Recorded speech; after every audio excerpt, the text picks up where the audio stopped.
When you combine these two techniques, this is really how you make the illusion, or at least the texture, of an actual tree branch.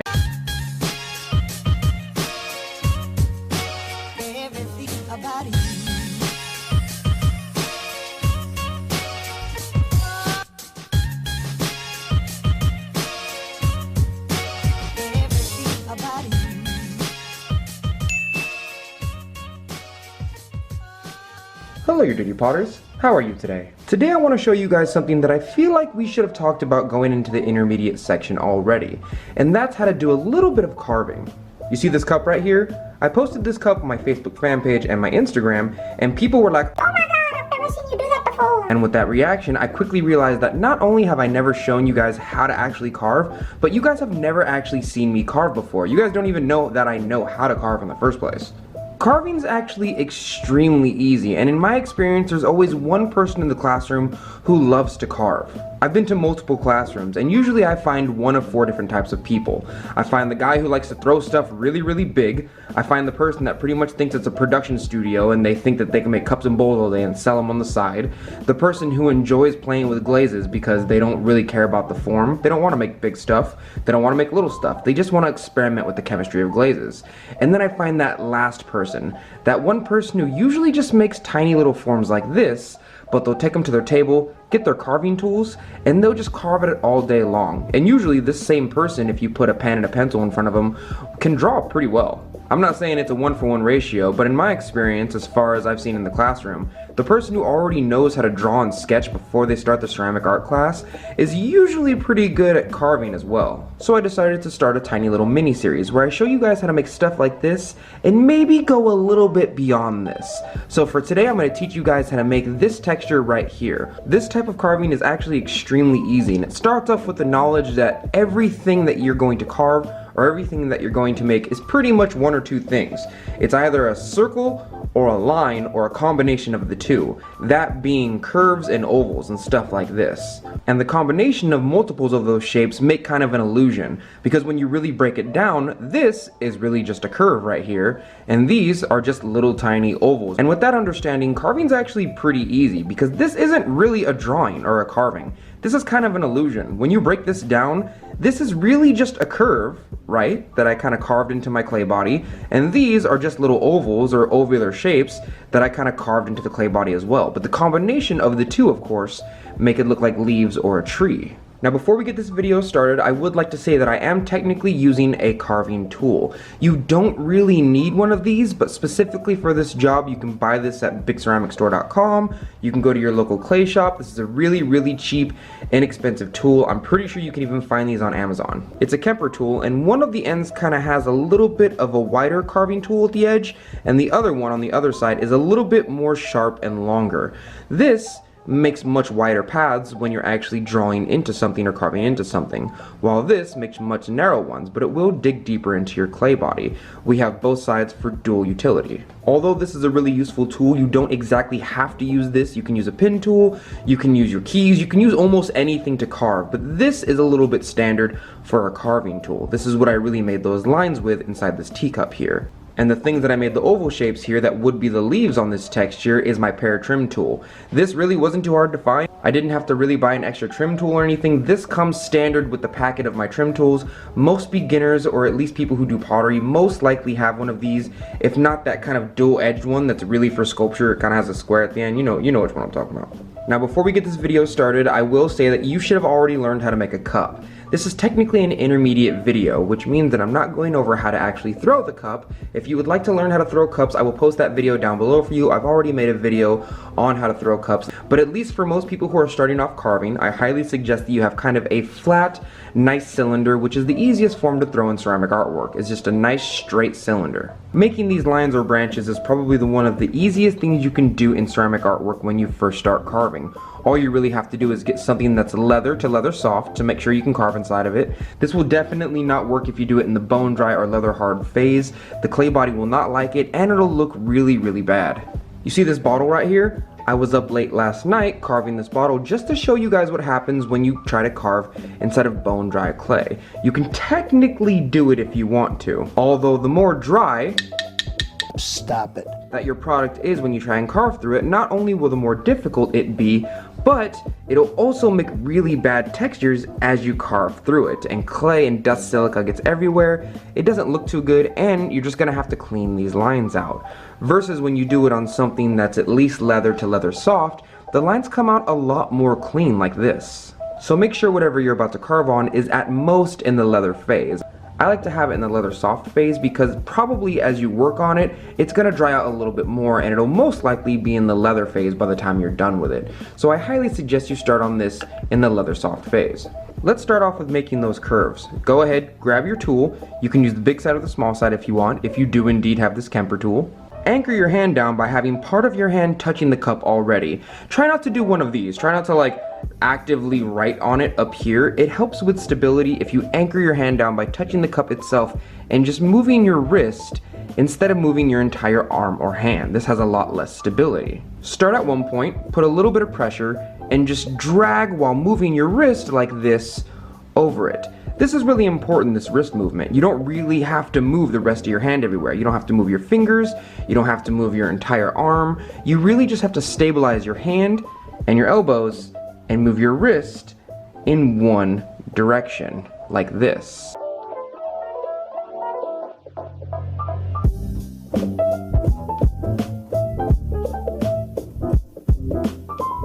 You see, look, you made a nice little curve right there. This actually isn't too bad considering this is really all these lines are. You can very easily take this curve and make another curve right off of that one to make kind of a branching tree.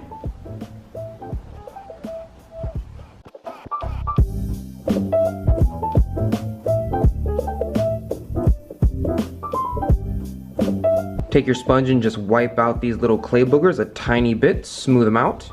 This is the basis of how you start to make this tree or these branches like this. This is all you really have to do. Took us like 5 seconds.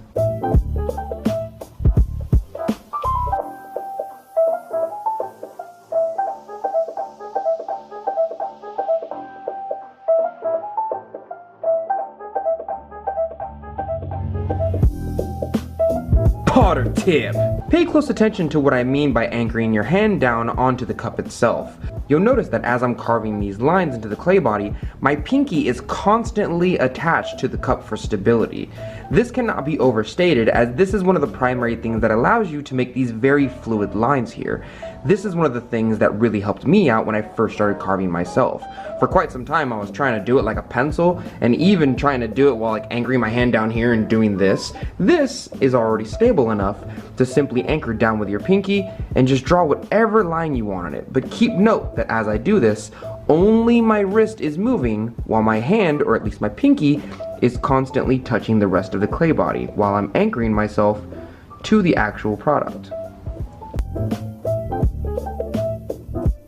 This technique is honestly the basis of learning how to carve. As long as you can either make a straight line or a curved line, you can kind of tie these lines together to make them look like branches or a tree, when in reality this is really just 3 curved lines. It's all about the illusion of what the pottery looks like afterwards. It's not about the actuality of taking an entire tree and trying to transfer that concept onto a cup. It's really as simple as drawing the leaves and drawing some lines to imitate branches. I know I keep saying it, but it's honestly for all those people out there who are like, "Oh, I can't draw, I don't have any self-confidence. I can barely draw a straight line or a stick person." this is pretty much a stick person. You can draw this. Okay, that was actually really easy. Now let's move on to the leaves on the branch. As I said before, I'm really just using my Pear trim tool that comes in the packet of my pottery tools when I first started. And this one is actually the easiest one out of all of them. This is in fact easier than making those lines that I just showed you, because all you really have to do is get the finest point of your Pear trim tool, dig into the clay body just a tiny bit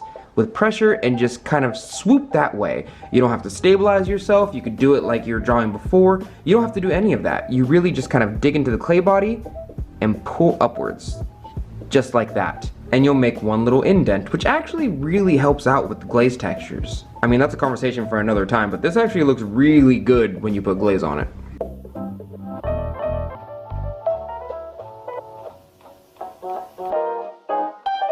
actually really easy to do, and individually this doesn't look like much, but when you combine the two techniques, you can make a little tree like this, like I was trying to show you in the first place. But let it be known that you don't actually have to make a little tree. This will look really good when you put glaze over it. One of the things that I like to do a lot is to get glaze and put them right on the inside of these little leaf patterns and kind of just leave them there. The glaze will stay there while the rest of the body looks either another color or raw. Potter tip! I completely understand while some people are carving, they might hesitate, they might kind of do one of these and like skitter along, and that's fine. All you really have to do to fix this problem is get your trim tool or whatever have you and just kind of go over very gently on the inside of these little pits right here. Then you can wipe them out with a sponge and they end up looking a lot more clean. I don't usually have this problem, but when I do, it's very easy to smooth them out with either a sponge or just go over them one more time with much lighter pressure, just like this. You're not really trying to make an entirely new hole or an entirely new texture. You're really just trying to smooth out the texture that was already there in the first place. So just kind of lightly go over them and get some of that clay trim out of there if you really want these textures to be smooth on the inside. You can also do the same technique and make them a little bit bigger. So for instance, this one here, the rest of these are really big while this one's a little smaller. I can very easily just lightly go over this, just like this, and it will become a tiny bit bigger. While these two carving techniques do have their own utility in their own right, you can simply leave them like this if you want, and they can be really good practice for people who are starting to begin to carve. When you combine these two techniques, this is really how you make the illusion, or at least the texture, of an actual tree branch. When you think about it, it all really comes down to making a little line and then making some kind of circular textures that go in that same direction of those lines.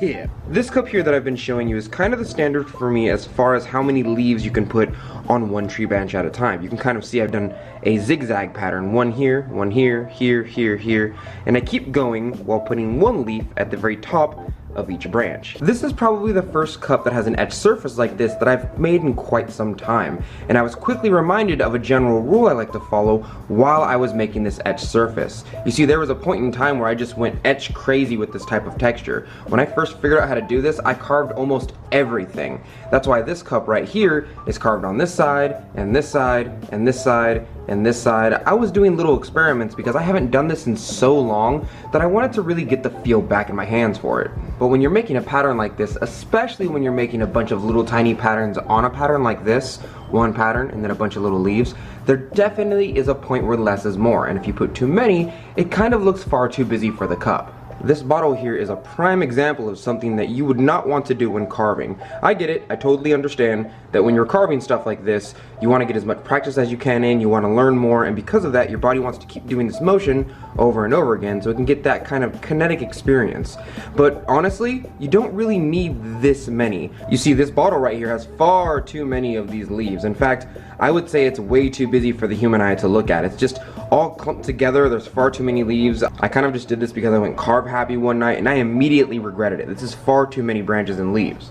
But I am actually a massive fan of a more simplistic effect. You see this right here? This is probably the least amount of leaves I can put on a cup. Even on the other side of the cup, you can kind of see I really took a simplistic effect. This is fine though. This looks nice, peaceful, serene, well planned out. It looks kind of like somebody would love to drink tea from this. But this just looks like you were so busy and trying to get the work done that you ended up putting too much texture.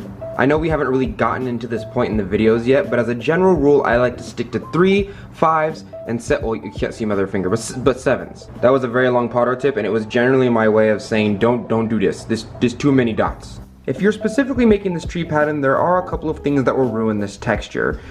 Number one, if you make your leaves on your tree really long like this, it kind of looks like some kind of messed up hybrid in between the two. You should most likely do short strokes, just like this. This is preferred when making this leaf technique. This is why the high majority of the time you see me kind of swooshing away whenever I make these textures. It's because if I make them too long, well, they just kind of look really bad. Number 2, putting too many leaves in one place will also ruin this texture. You kind of want it to look like it's flowered out. If you have too many leaves in one spot while the rest of the leaves are nicely spaced, well, it kind of looks like somebody worked on it and put one too many. Remember to space out your leaves a little bit more than usual.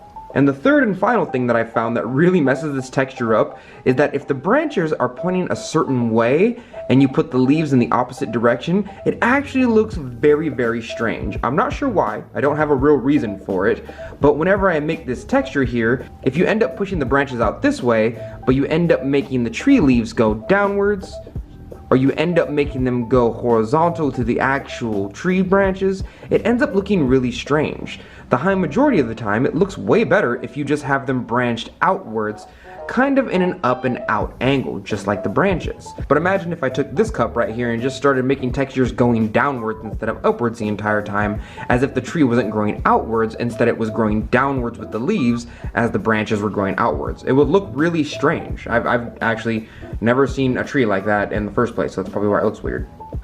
I effectively just messed this cup up just to show you guys what not to do. I'm a real boy! Well, thank you, Dirty Potters, for joining me today. I really just wanted to set a little bit of a foundation. This is probably one of the easier techniques inside of ceramic artwork as far as carving. As long as you have the right tools, it takes literally like 3 minutes to do. And you can also use tools that you already have to reproduce this same effect on your ceramic artwork. You really don't have to use carving tools or trimming tools to do this job. You can kind of just go to a kitchen store or maybe even inside of your own house and get a knife and just use whatever you like to use, as long as it gets the job done with the texture that you desire. Sooner or later, I'm going to release more videos like this. I really just wanted to start off at base of showing you guys a simple line technique and a simple texture technique and combining them and showing you what they can become. Because we're going to be going down this rabbit hole now that I've figured out that I've never shown you guys how to actually carve things into your pottery, and I know how to carve a bunch of things into your pottery. Sometimes you guys forget to remind me that I haven't taught you about stuff, and it's okay, I forgive you. Just click subscribe, it's fine. If you'd like to see any of my actual artwork, the links are always down below for your beautiful potter eyes to see. The Instagram, the Facebook, the tumbles, the tweeters, all the things. I hope you guys have a fantastic week, and I will see you, Dirty Potters, next week.